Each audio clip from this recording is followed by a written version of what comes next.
So sitting in a posture which is straight and still,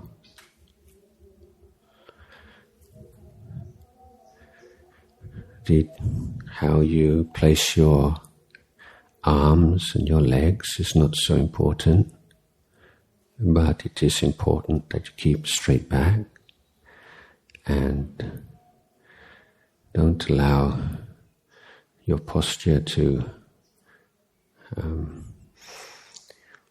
be distorted. Keep your head straight as if some force is gently pulling the top of your head towards the ceiling.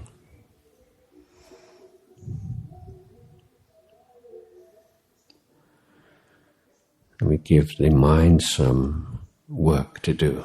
We give it a job. This is how we train the mind. Just as in the world, if you have a new employee who has a degree from university, you still don't know whether they can actually work well, whether they know their job. So you give them a task to do, and you observe how well they do that task, how they deal with the problems that arise. And it's similar with your mind. You give it this job to do. Can you stay with the sensation of the in-breath and the sensation of the out-breath?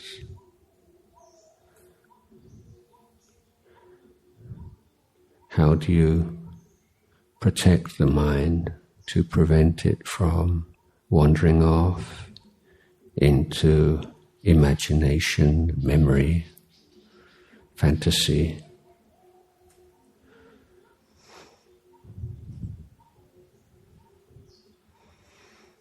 And when the mind does wander off, how do you bring it back? How do you encourage your mind to stay with your object?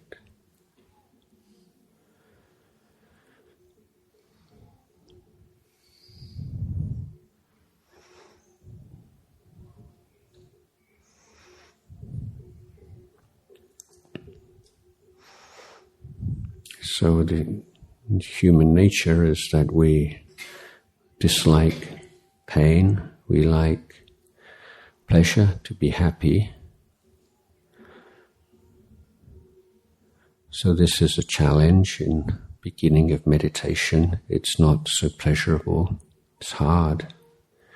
Your mind fights, it rebels like a wild animal. So you have to be very, very patient. But from the beginning, simply observe that when we breathe in, there is a certain natural pleasure of taking oxygen into the body. And as the body is filled with air, there is the need to release the air, and that release of the out-breath is naturally pleasant. So although the very profound joy and rapture of meditation may be a long way off, we can still recognize this small, pleasant feeling that arises naturally together with the in-breath, together with the out-breath.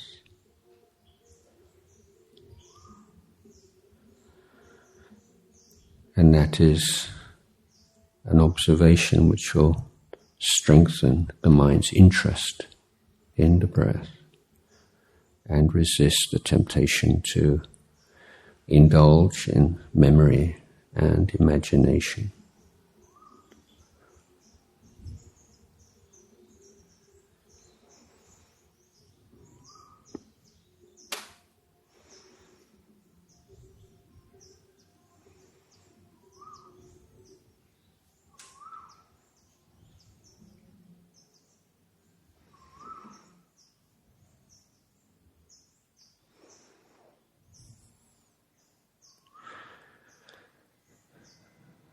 So one way to stay with the breath and to train the mind in the beginning is to count the breaths.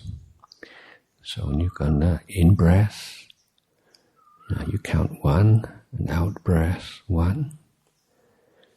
And then the next in breath is 1, 2, and then the next out breath is 2. And count 3, 3, 4, 4, 5, 5. And if you can get all the way to 5 without forgetting, then you start again and count to 6. And if you can get all the way to 6, then you count to 7. And then to 8, then to 9, then to 10. This is kind of a warm-up exercise just to develop a certain level of mindfulness of the breath. So whether you use a mantra or you count your breaths, these are preliminary practices in order to create a strong bond of interest between the mind and the object.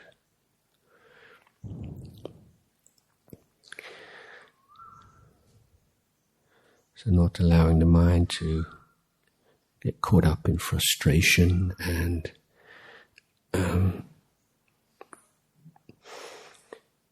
becoming bored or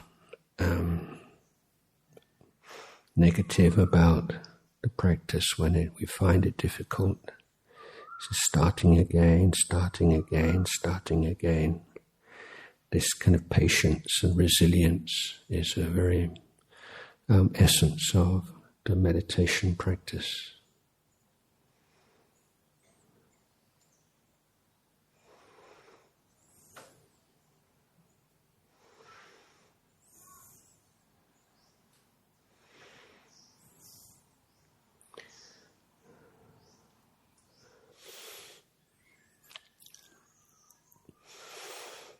Just very patiently, just as if we're learning how to play a musical instrument.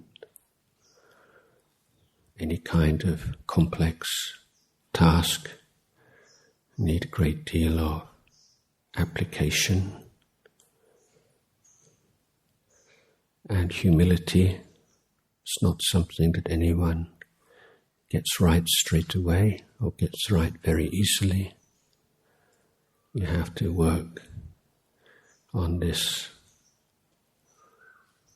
to develop this power of awareness and clarity of mind. Mind which is both stable and firm, but also with a lightness and a flexibility and a gentleness.